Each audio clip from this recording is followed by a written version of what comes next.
Koma ngati Mulungu anakonda kwambiri dziko lapansi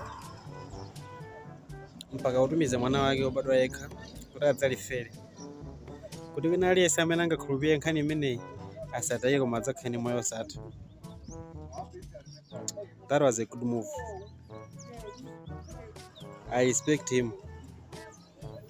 Komano nchifukwa chani anatenganso Satana njirekezi? Nkhondo itavuta kumwambako, malo momanga m'macheni konko,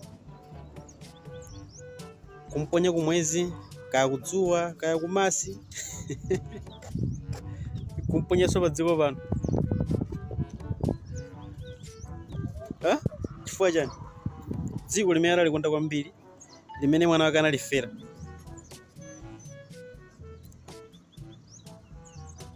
Does that make sense? Or do I need the Holy Spirit to understand this? This story is not clear for me.